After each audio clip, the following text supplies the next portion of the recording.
That's what all the people say. You're riding high in April, you're shot down in May. But I know I'm gonna change that tune when I am back on top. Amigos de Televisión Universitaria, tengan todos ustedes muy buenas noches. Bienvenidos a una nueva entrega de su programa Fin de la Historia, donde estamos abarcando precisamente un desafío, tratar de analizar el proceso económico de nuestro país, conjuntamente argumentos políticos y sociales.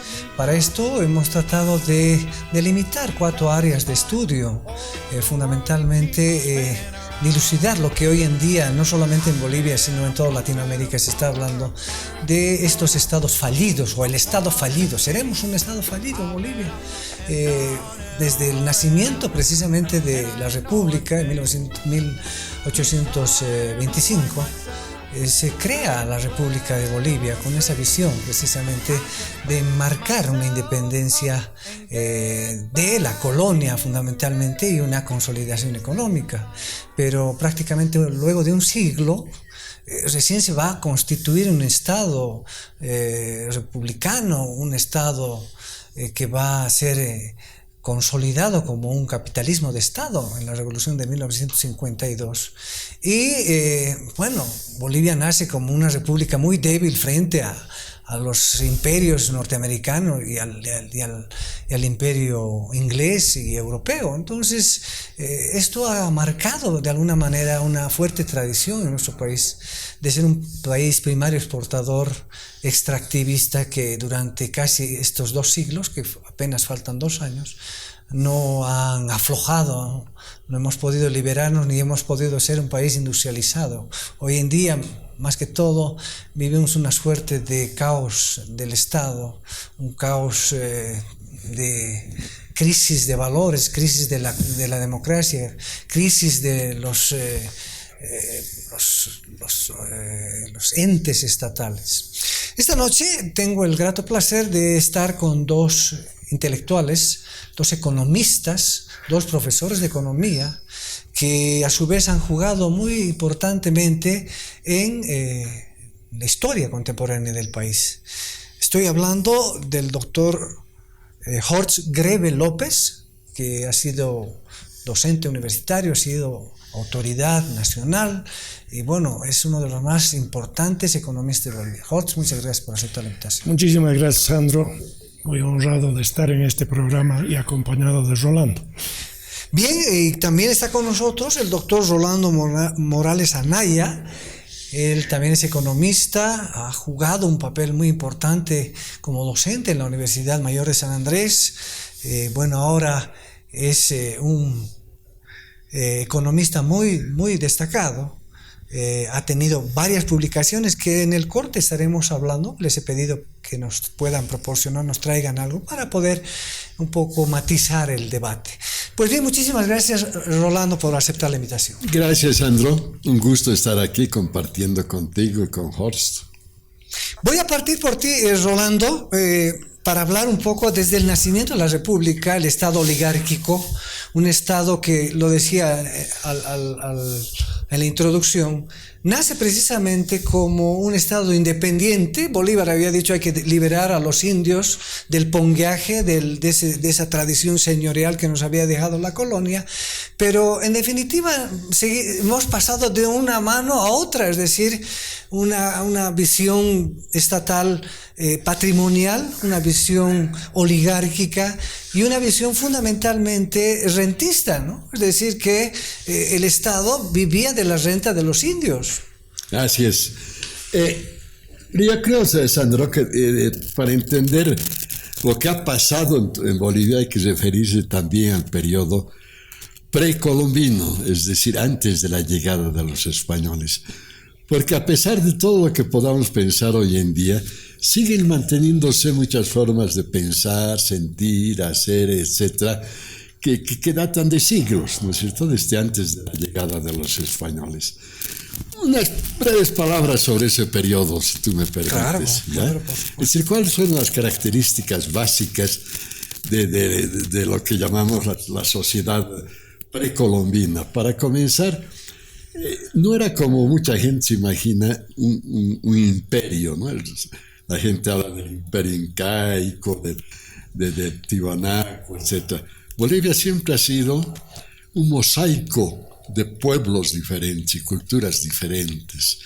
Incluso en el censo de 1900 se llega a distinguir 100 pueblos diferentes en Bolivia. Ya en épocas cuando llegaron los españoles, por lo menos había 200 con sus idiomas propios.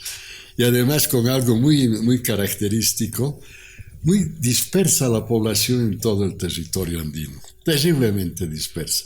Es decir, había pueblitos por aquí, pueblitos por allá. Una especie de enclaves, ¿no? Comunidades, ¿no es cierto?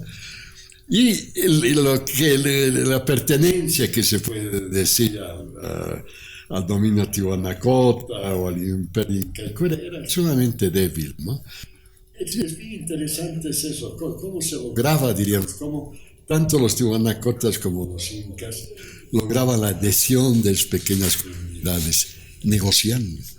Importantísimo eso, porque después los españoles adoptan ese tipo de estrategias. Pero sin embargo el Inca también ha empezado a dominar por la fuerza y ha ido constituyendo precisamente los ayllus, ¿no? Y los ha incorporado precisamente a los... También han utilizado la fuerza, igual que los españoles. Después los españoles adoptaron lo mismo, utilizaban la fuerza, el palo y la zanahoria también, es decir, negociaban también. Negociaban además tipo europeo. Tú tienes un hijo, yo tengo una hija, los casaremos a nuestros hijos para asegurarnos la lealtad, la fidelidad, etc. Más o menos así. Pero eso no existió durante la colonia, porque el cruce de sangre era imposible, ¿no? Se manifestó y se creó el otro, precisamente. Todo lo contrario. ¿No?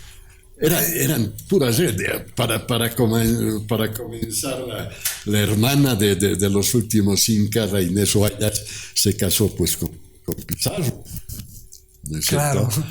Y en México... pero nuestra Malinche... La Malinche en México, claro. No, siempre se ha hecho eso. Pero eran más estrategias de sobrevivencia que una fusión sanguínea, ¿no? Sí, pero de ahí es que mucha gente desciende. Quizás tú y yo, Jorge, descendemos de esas mezclas. Pero por supuesto, ¿no? Que descendemos. Ahora, mira, yendo un poco más hacia el lado económico, algo que es bien importante también señalar, que en ese largo periodo de antes de la llegada de los españoles, de cuando llegaron los primeros habitantes a la región andina hasta la llegada de los españoles, el crecimiento económico en términos per cápita era cero, por varias razones, ¿no? Una incorporación de progreso tecnológico cero, no había incorporación de progreso tecnológico. Y había hasta tal punto, digamos, que no se conocían cuestiones fundamentales como es la rueda, como la escritura y como menos la moneda, el dinero, que es muy importante para constituir ahorros y para lanzar la inversión. ¿Ya? Esa fue una segunda característica muy importante también. Y no había medios de transporte. A veces a los historiadores les encanta hablar del comercio que había entre Cusco y el Salar de Uyuni, que llevaban sal, etc. Sí hubo, pero reducidísimo. Si calculamos, digamos, lo que hago en mi libro, el peso que puede llevar una llama, cuánto tiempo puede andar sin cansarse, etc., se llega a la conclusión de que había ese comercio, pero un comercio relativamente reducido. Jorge, en ese mismo intento de dar cuenta, digamos, del nacimiento esto, Europa ya se estaba en pleno auge, digamos, del intercambio, ¿no es cierto?, económico. Bueno, la prueba de que ya han avanzado mucho con sus instrumentos, los de navegación primero, se necesitaban una serie de aparatos para llegar desde Europa a América, y además para el armamento que se necesitaba por si acaso encontraran gente hostil cuando llegaran. Europa estaba más avanzada que todas las civilizaciones claro, China, la ruta de la seda. No. Ahí Europa con respecto a América Latina más avanzada, pero Europa no tan avanzada como lo que era la China. La China estaba más avanzada. Como que solamente por una casualidad no nos han descubierto los chinos. Salió una flota de un famoso almirante chino en busca precisamente de la ruta hacia América, por el Atlántico. Pero el emperador chino le dio la instrucción de que suspenda el viaje y que regrese. Y entonces no nos descubrieron los chinos. Pero hubieran sido los primeros y tenían una flota muy grande que venía. Bueno, lo que a mí me preocupa es ver los defectos de nuestra independencia, que ya están de alguna manera preanunciados por lo que decía Rolando.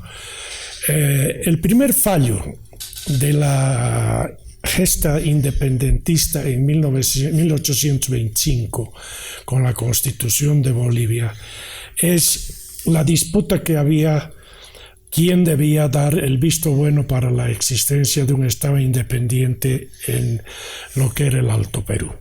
Y era la famosa disputa entre Lima y Buenos Aires. Primer problema, que tuvo ahí conflictos. Segundo problema, estando los caciques que habían estado en la gesta libertaria en los alrededores de Sucre, no los invitaron al acto de independencia. Y eso es lo que nos dio la exclusión desde entonces de los indios de Bolivia al sistema político. Y se mantuvieron las mismas condiciones, excepto el esclavismo, que Bolívar en su primera constitución declaró que era prohibido. Claro, la esclavitud. La esclavitud, una de las formas del sometimiento de un grupo humano ante otro, pero se mantuvo la servidumbre. Entonces Bolivia nace ya con una omisión en su estructura social política de no pertenencia a la nacionalidad y al Estado boliviano de la población originaria de los indios que vivían ahí en diferentes grupos étnicos y en diferentes culturas, más o menos, pero separados por el idioma, por alguna pequeña cosa, pero con condiciones muy bajas de productividad.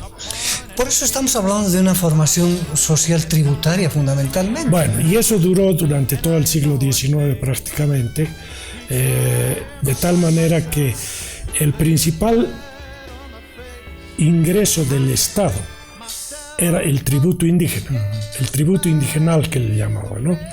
Y entonces los indígenas negociaban la preservación de sus tierras con el compromiso del pago del tributo. Sometidos, pero sin voz. Cuando la independencia de los Estados Unidos respecto a Gran Bretaña o a Inglaterra de la época fue impuestos, sí, pero con participación. Claro. Porque son las dos cosas. Aquí no se les dio la participación.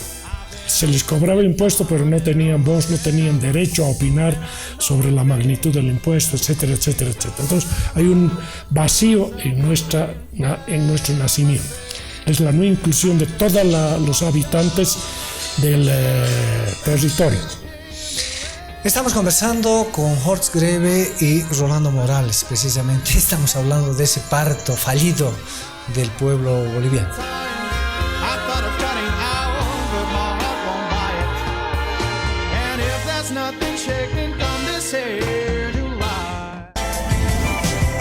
Ya vuelve TVU, Televisión para ti.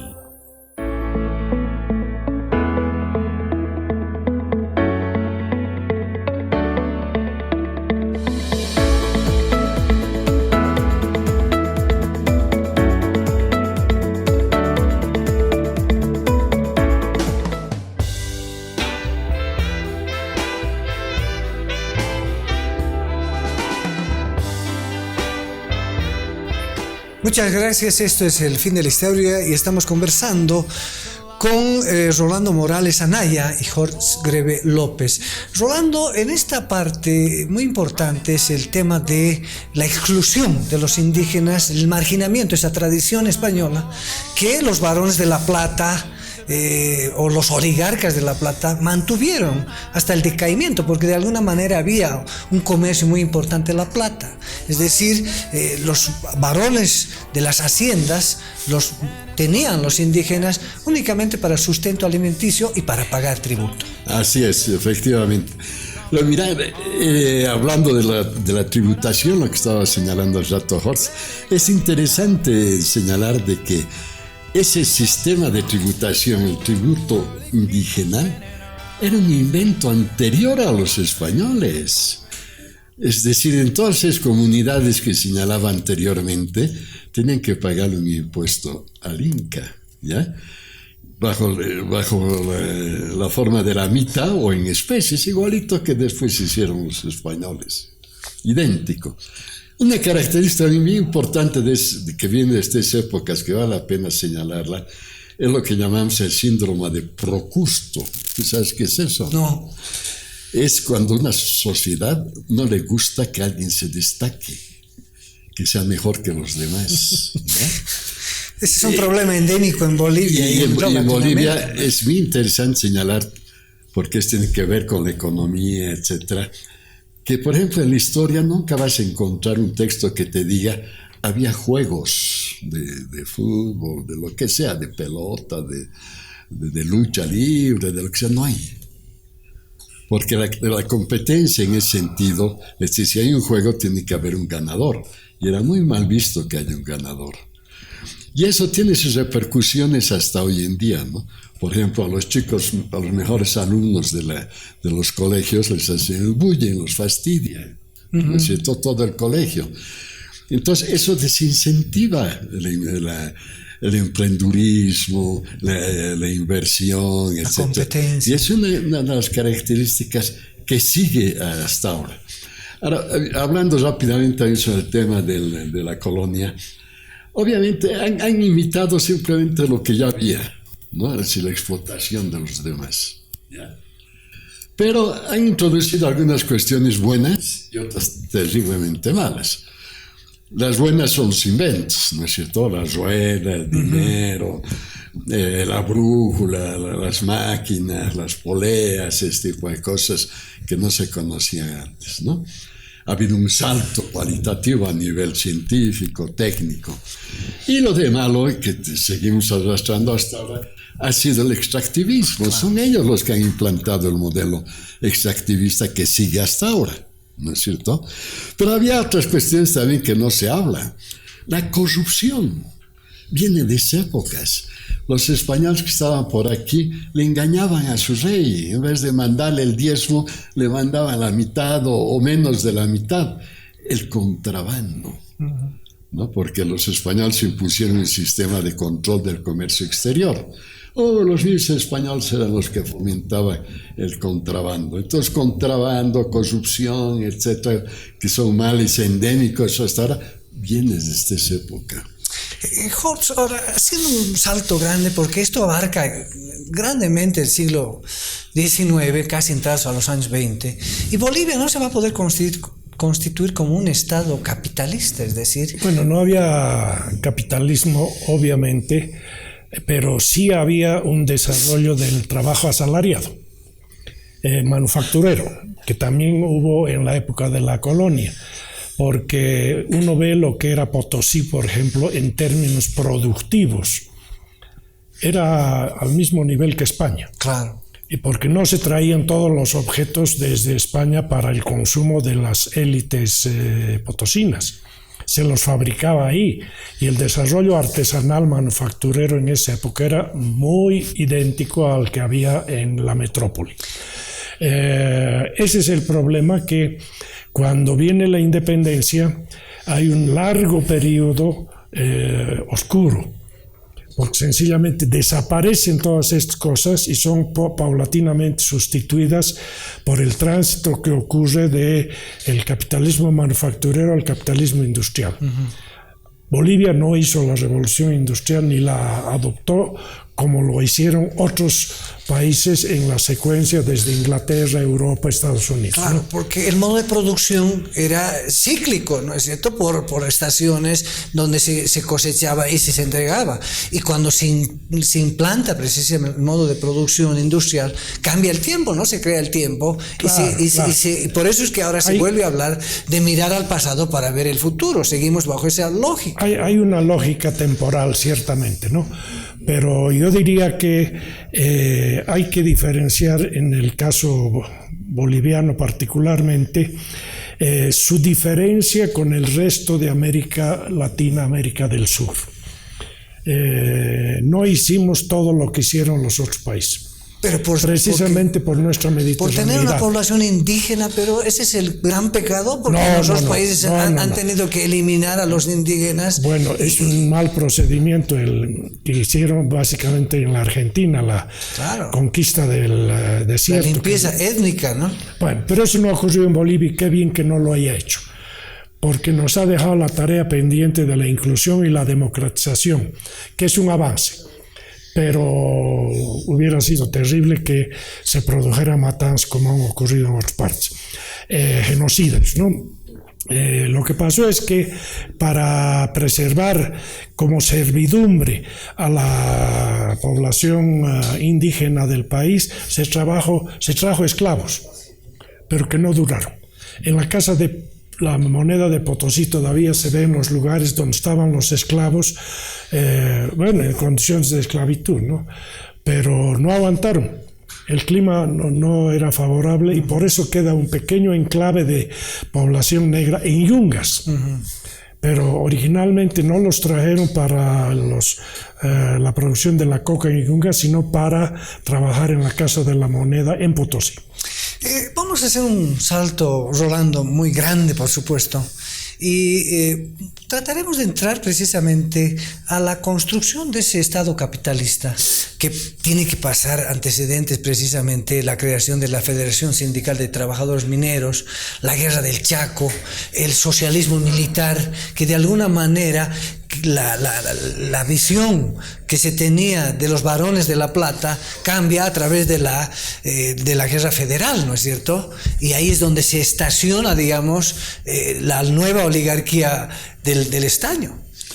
Mira, el siglo XIX yo creo que es un siglo perdido para Bolivia, directamente, ¿ya? Por varias razones que no las vamos a tocar ahorita. Ya comenzando el siglo XX empieza a haber una revolución de ideas en Bolivia. Bien interesante, sumamente interesante. ¿Quiénes participaban en esta revolución de ideas? Los liberales, que no eran tan opas como son ahora, perdón la expresión. Era gente inteligente, ¿no? Montes, Pando, toda esa gente que además trataron de impulsar la educación, no lo lograron, pero fundaron la normal de Sucre y andaban con ideas un poquito raras, pero no se los puede subestimar. Pero había un movimiento bien interesante de socialistas, que formaron diferentes partidos socialistas. El POR, el MNR, el PIR, ¿no es cierto? Y los anarquistas, que pesaron muy fuerte, digamos, entre fines del siglo XIX y hasta los años 20 del siglo XX aproximadamente. Y son ellos los que empiezan a alimentar ideas de igualdad, de incorporar a la población indígena. Claro, lo que decía Maroff, tierras a los indios, claro, y minas al Estado, ¿no? Correcto. El rol de las mujeres, había también mujeres bien inteligentes en esa época, muchas escritoras, líderes, etcétera, ¿no? Y estos movimientos por un lado los liberales, por otro lado los anarquistas, por otro lado los socialistas, que finalmente plasman en algo mucho más concreto, que son los planteamientos del POR y también los planteamientos del MNR, obviamente, ¿no? Bien que el MNR siempre se ha ido moviendo de un lado al otro, pero ha sido tributario de todas esas ideas que emergieron, diríamos, en las primeras décadas del siglo XX. Fue bien interesante. Jorge, ahora, de este aspecto es muy importante, o sea, el tema de la guerra del Chaco es determinante para poder llegar, pese a que mucho antes el POR ya estaban, o el PIR, digamos, ya estaban queriendo desarrollar precisamente la revolución proletaria, ¿no es cierto? Y lo que pasa es que el MNR ahí es donde consolida. La guerra del Chaco es la que facilita, por su derrota y por la pérdida territorial, el surgimiento de la conciencia de nación, cosa que no había ocurrido antes con la guerra del Pacífico, que fue tratada de otra manera por la oligarquía de la época. En cambio, en la guerra del Chaco, por la asistencia, la concurrencia que tienen que hacer los indígenas también a las trincheras, hay una... hoy en día diría un diálogo de clases en las trincheras, y eso hace que entonces surja la idea de la necesidad de integrar a la nación también a los indios. Los partidos políticos modernos salen después de la guerra del Chaco y en primer lugar participan en un gran evento nacional que fue la Convención de 1938, que creó después de México y de Alemania el constitucionalismo social. Las personalidades que participaron en esa convención son importantísimas, todas las élites del país, incluyendo representaciones de indígenas, ¿no? Y dieron la Constitución, que ha perdurado con varias modificaciones menores hasta el 1967, 68, que son las nuevas constituciones ya. Pero yo creo que lo más importante es pensar que Bolivia ha tenido un problema: más territorio que Estado, más sociedad que nación. Entonces ha tenido que construir a lo largo de mucho tiempo la capacidad de controlar estatalmente todo el territorio que teóricamente viene como sucesión de la audiencia de Charcas.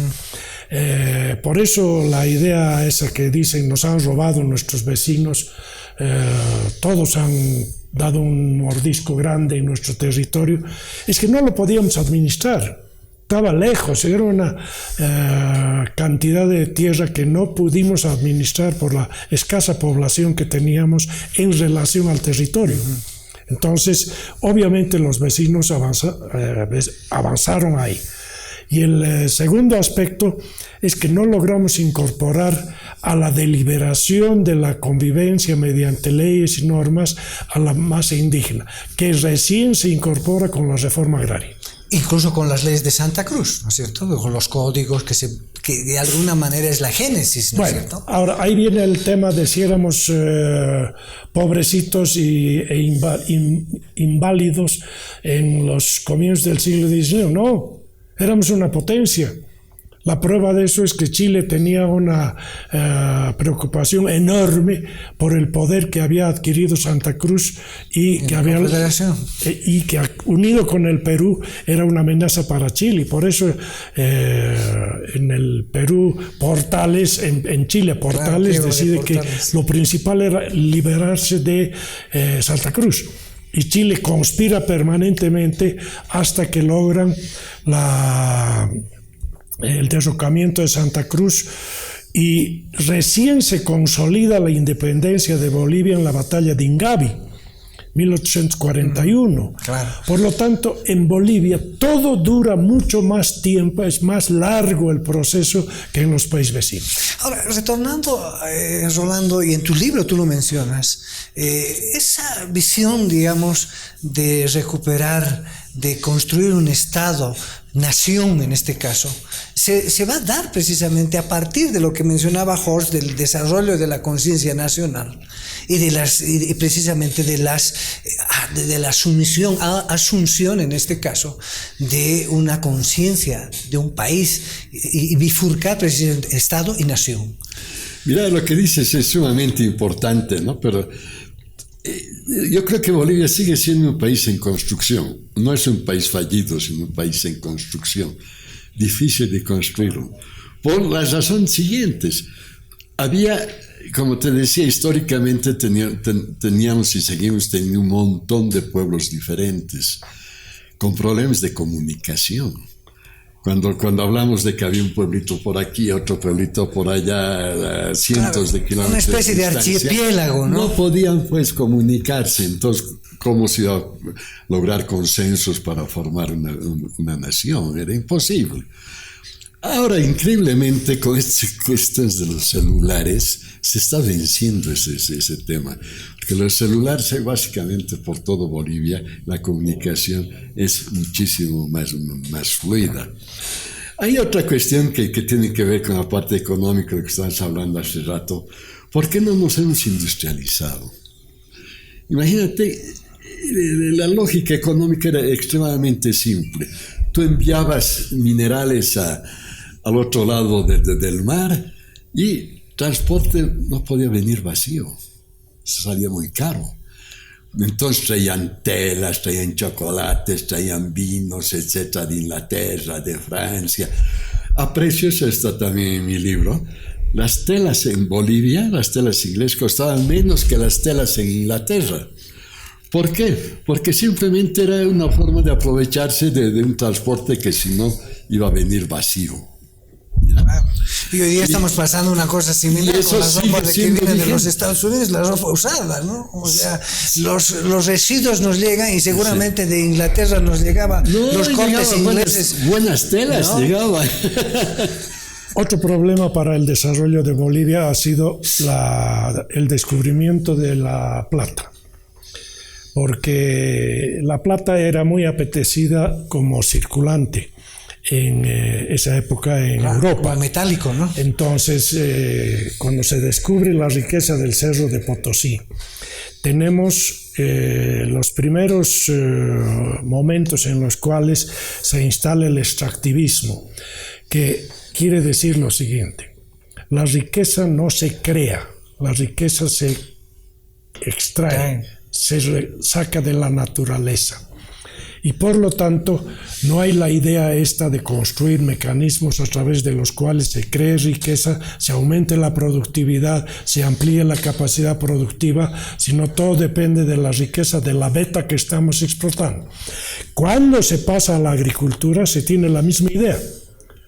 No se tiene la idea de hacer mejoras en la producción, innovaciones tecnológicas, etcétera, etcétera, sino sencillamente es extraer hasta que la tierra agote sus capacidades de renovación y de producción. Por eso nuestras producciones en materia agrícola son de muy baja productividad comparada con los países vecinos. La papa, por ejemplo, tienen los países vecinos una productividad muchísimo mayor que la nuestra. El doble, de hecho. Claro, pero... O sea, la idea de productividad, que es la manera de aumentar el producto con los mismos recursos, cada vez se hace más producto. Y eso requiere un incentivo. Pero el extractivismo lo reprime, digamos, este incentivo del progreso. Claro. Entonces somos sociedades productivamente estancadas. Y por eso hemos tenido ciclos, la plata, la goma, el estaño, el gas y ahora la soya, ¿no? Entonces pasamos de un recurso a otro ahora, pero sin productividad. El tema pero de la administración del Estado, una vez que se consolida la revolución del 52, se los barre a los varones del estaño y con ellos toda una tradición de un sistema oligárquico, hace precisamente de que se entre en un Estado moderno, entre comillas si quieres, de aquel tiempo, esa modernidad en la cual va a incorporar con las tres leyes importantes, la nacionalización, el voto y la reforma agraria, ¿no es cierto? Entonces, ¿dónde está el error? O sea, ¿dónde ha sido el paso de la administración del Estado? Bueno, es que no era un Estado todavía nacional, era todavía el Estado de los descendientes de las castas españolas. Todavía tras la revolución del 52. Pero lógico, eran pues los herederos de los apellidos que venían de los señores españoles de los feudales, es lo curioso. 2 o 3 pero ya el imperialismo norteamericano estaba ya pisando muy fuerte y precisamente apoya al MNR y a Víctor Paz para que no se dé una revolución socialista en este país. Hubo varias etapas, ¿no? Al comienzo los gringos lo vieron de muy mal ojo a Paz del Zorro y a la Revolución Nacional. Y después recién se dieron cuenta de que no era un verdadero peligro, ¿no? Pero verdaderamente podemos fijar, yo creo, el primer esfuerzo de construcción nacional con la Revolución del 52. Y además de las medidas revolucionarias que tú mencionabas, nacionalización de minas, reforma agraria, lo más importante, yo creo, ha sido el progreso en educación. Gracias a ese discurso nacionalista, qué sé yo, igualitario del MNR, la gente empezó a mandar a sus hijos a las escuelas. Antes no querían que sus hijos vayan a la escuela. Y has debido ver también en mi libro, ahí tengo incluso algunos gráficos, cómo empieza a acelerarse así la matriculación escolar, pero crece en forma absolutamente exponencial a partir del 56, de la reforma educativa del 56. Quizás es la reforma más importante que nos hace pensar en una modernización del Estado. Pero también hay otros esfuerzos importantes de esa época, que es, por ejemplo, la Corporación Boliviana de Fomento. Claro. Ahora, curiosamente, la mayor parte de los chicos no saben qué era, por ejemplo, mis alumnos. Claro que se fundó la Corporación Boliviana de Fomento el 47, 42. Pero el gran empuje fue dado a la Corporación Boliviana de Fomento a partir de la Revolución Nacional. El auge de Santa Cruz, el auge actual de Santa Cruz, se debe gracias al empuje que dio también ese gobierno, ¿no? Claro, para comenzar la carretera Cochabamba Santa Cruz, y después, bueno, han dado créditos, han dado esto, el otro, programas de colonización, etc. Y ahí empezó a integrarse Santa Cruz al país. Es decir, ya algunos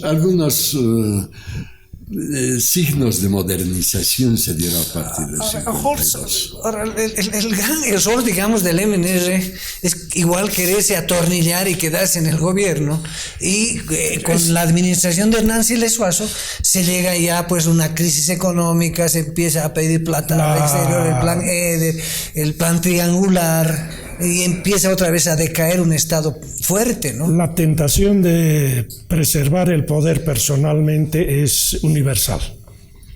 Entre los chinos, entre los europeos y demás. En la época feudal prerepublicana en Europa, eso pasaba de una manera muy biológica, porque era el heredero el que mantenía el poder y se lo tenía como el que había que cuidar por encima de todo, porque era el heredero del poder, del monarca, etc., ¿no? Entonces,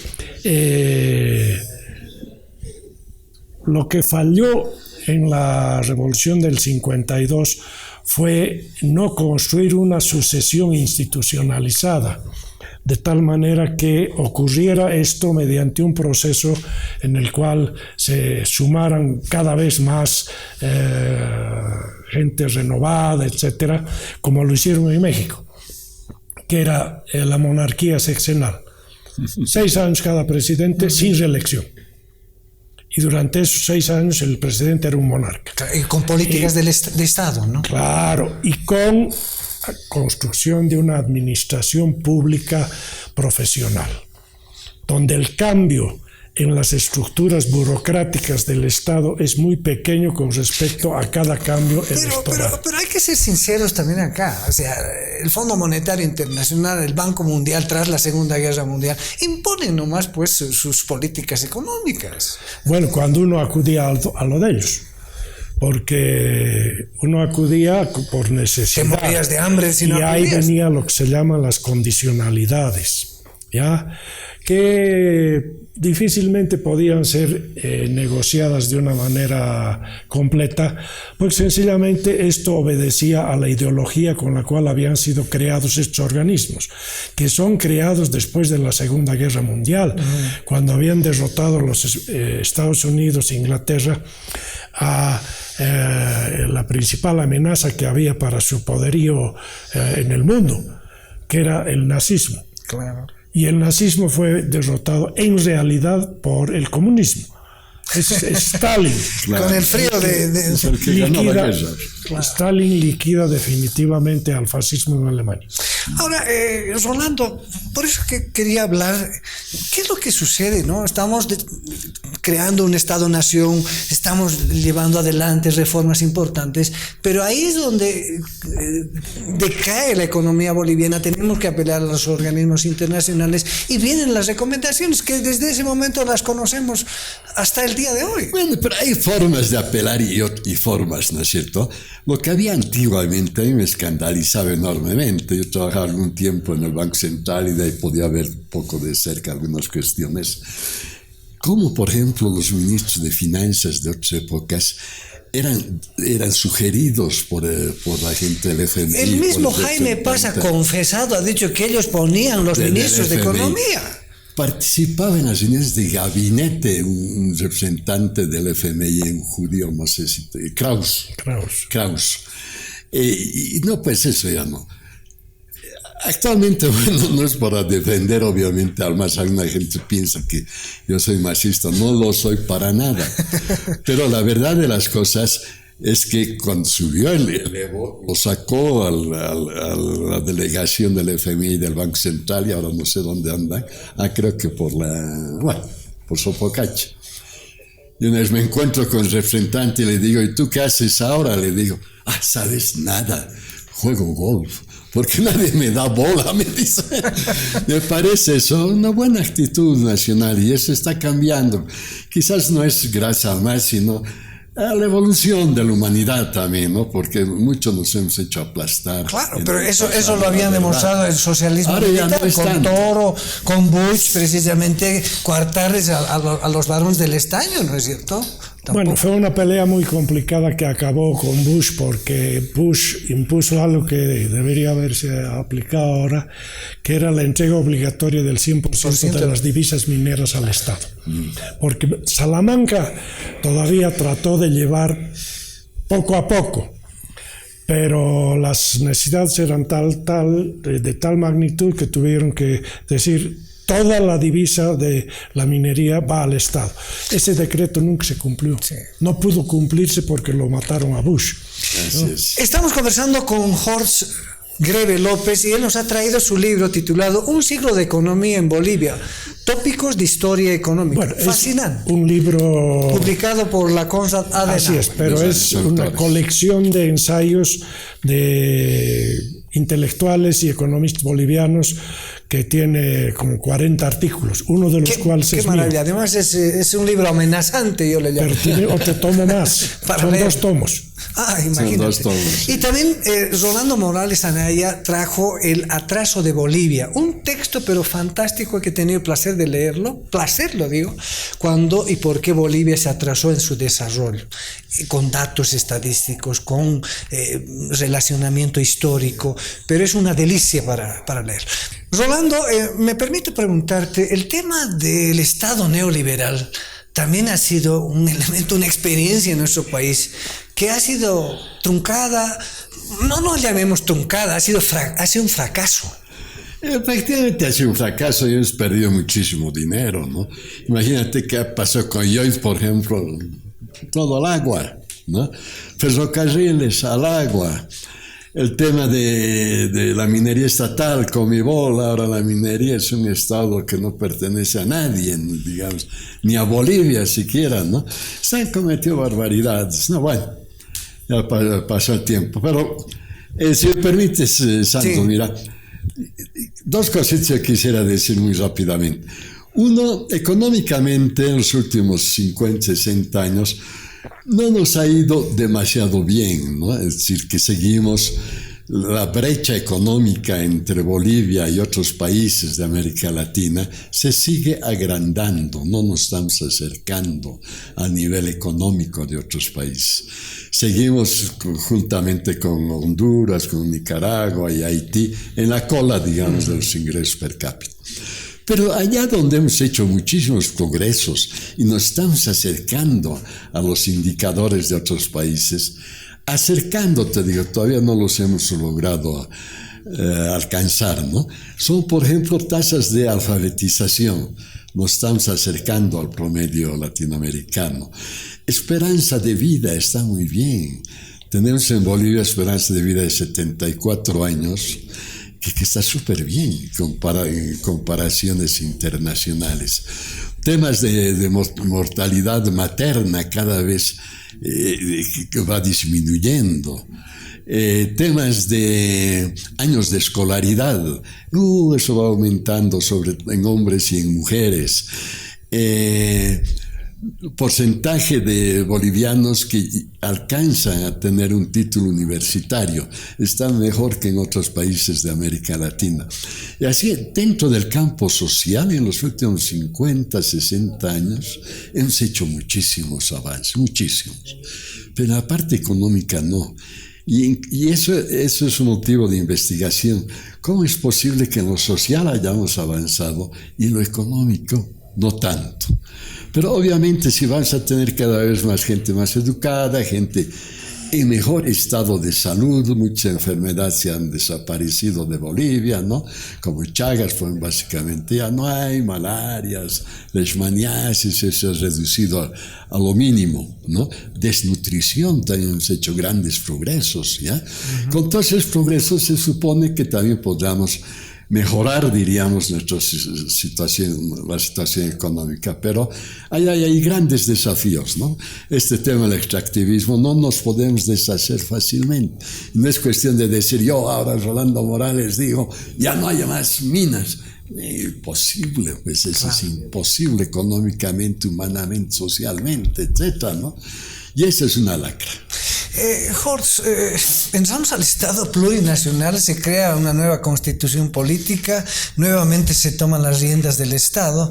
Como nunca el país ha recibido cualquier cantidad de dinero, más de 55 millones de dólares, y bueno, no nos hemos desarrollado ni nos hemos industrializado. ¿Qué pasa? Entonces yo creo que aquí hay un problema de concepción de la política que tenía la idea de que cambiando la titularidad del poder en el Estado se iba a disfrutar de la misma vida que tenían supuestamente los oligarcas, los ricos, los dueños de minas y de fábricas de tierras. La bonanza no fue ningún mérito boliviano. Fue el ciclo de los precios de las materias primas en el exterior que generó un auge excepcional que no ha durado más que un par de años, 6 o 7, y a partir del 15 se acabó eso. Entonces regresamos a lo mismo. No hay una preocupación por la generación de riqueza a partir de combinación de maquinaria, tecnología, fuerza de trabajo, gerencia, etcétera, ¿no? Eso nos está faltando en este momento. El otro aspecto que debemos tomar en cuenta como omisión en Bolivia es la poca importancia que se entrega a lo que ocurre en el mundo. Los bolivianos miramos siempre hacia adentro, perseguimos a los que nos causan problemas, les echamos la culpa de nuestros defectos, etcétera, pero no consideramos que el mundo está en una dinámica de cambio muy acelerada y que si no nos apoyamos en una transformación de nuestra propia cultura y nuestra propia capacidad de dominar las tecnologías modernas, vamos a tener un rezago mayor todavía. Por lo tanto, no contemplar el mundo externo, no tomar en cuenta la necesidad de un reparto adecuado de la riqueza generada temporalmente para ahorrar una parte y convertirla en mejores niveles de productividad. Y tratar a la fuerza de trabajo con, digamos, estímulos adecuados para que ella misma traiga capacidades productivas mayores en el país. Entonces, yo creo que estamos en una transición. tenemos tiempo para hacer un par de tareas todavía que nos dejen un festejo del bicentenario con ciertos logros. Si seguimos empantanados en el odio y la incomprensión de las problemáticas de las brechas que hay en el país, vamos a tener un bicentenario triste. Pero podemos tenerlo con un poco de satisfacción si en estos 2 años se hacen bien las tareas. Rolando, tú mencionabas importantes aportes en los últimos 60 años y en los últimos 20 o 30 años, 25 años del gobierno plurinacional y el modelo social, económico y productivo. ¿Ha llegado a su fin? ¿O todavía se puede estirar? Porque al final es una receta nomás también de la sustitución de importaciones que ya en los años 50 se había incorporado. Correcto. Para mí no hay nada de especial en el modelo, ¿cómo se llama? Social, comunitario, productivo, no y para vivir bien básicamente lo importante de lo que se tiene ahora es lo que se hizo en los años 50. Es una participación moderada del Estado dentro de la economía, algunas empresas estatales, es básicamente eso, ¿no es cierto? No hay ningún tipo de apoyo a los cooperativistas o a los campesinos, mayormente no hay nada, ¿no? Permíteme hacer unas reflexiones respecto. Uno, bueno, por lo que decía Jorge, que estoy de acuerdo, es muy malo que en Bolivia no nos preocupemos de lo que existe fuera de Bolivia. En Cochabamba decimos que somos ucurunas, no sé si conoces la expresión, que es del quechua, cerrados en nosotros mismos, ¿no? Encuevados. Sí, y la segunda cuestión es que tenemos que darnos cuenta que el recurso productivo más abundante que tenemos en Bolivia y que no lo aprovechamos es la gente. Son estos trabajadores que llamamos trabajadores informales, que alguna gente los odia, yo no sé por qué, pero ahí está el tema del desarrollo de Bolivia. Si estos trabajadores informales, son 80% del total de los trabajadores, aumentaran en un 10% sus rendimientos laborales, la economía del país crecería en 10%, puesto que son la mayoría. Entonces hay que pensar en otro tipo de modelo económico donde ellos puedan sí participar. En Bolivia estamos acostumbrados a los grandes proyectos, ¿no? El Butú, el litio, qué sé yo, el Cerro de Potosí, esas cuestiones. Lo que hay que pensar es en los pequeños negocios o pequeñas industrias, incluso de carácter artesanal. Mira, chamarritas seguramente es importada, no sé, pero se podemos hacer aquí. Pero existirá una burguesía que está bien bonito, seguramente importado también. Se puede hacer eso aquí. Claro, pero yo te decía, ¿existirá una burguesía que pueda absorber esa mano de obra, esas iniciativas, No, cada uno tiene que empezar a surgir, es decir, surgir en un montón de pequeñas empresas. Y hay que darse un empujoncito quizás de la parte del Estado en créditos, en tecnología, quizás maquinaria, algo, pero cambiar completamente el enfoque del desarrollo. Jorge, ¿somos un país fracasado? Hemos tenido fracasos, pero como país todavía tenemos mucho horizonte en el futuro, siempre que logremos dejar atrás una serie de problemas culturales. El primero de ellos en política es confundir el medio con el fin. Por lo tanto, discutimos el medio, empresa privada, empresa pública. No, lo que tenemos que discutir es para qué fin queremos nosotros, qué instrumentos, qué medios. Y en este momento yo creo que estamos precisamente por la crisis en las cuales está el famoso modelo de redistribución prematura, sin transformación productiva, está agotándose. Y por lo tanto vamos a tener que renovar nuestra concepción del desarrollo en Bolivia en el futuro. Y para eso se necesita el concurso de todos. Bien, yo quiero agradecerles, Rolando, muchísimas gracias, Jorge, un honor tenerlos Con todo juntos, dos importantes economistas. Me hubiera querido extender un poco más con el tema de la emergencia de estos nuevos ultraliberales que quieren achicar el Estado, tirarlo todo, y bueno, pero creo que ya no nos va a dar el tiempo. Antojitos que yo no comparto. ¿Compartes esos antojitos? Sí, no, hay gente ultra que sí, pero no conocen la historia, no conocen la realidad, no conocen, están soñando. Bien, muchísimas gracias. Un programa muy didáctico, como tiene que ser acá desde la televisión de la Universidad Mayor de San Andrés. Muchas gracias, Jorge. Okay. Muchas gracias, Rolando. Muy Gracias, bien. Sandro. Muchísimas gracias. Gracias, Sandro. Gracias. Muchas gracias. No sabes.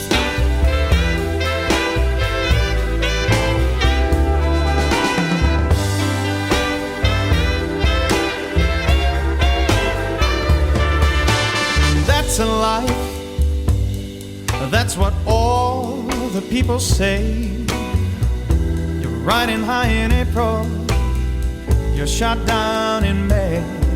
But I know I'm gonna change that tune.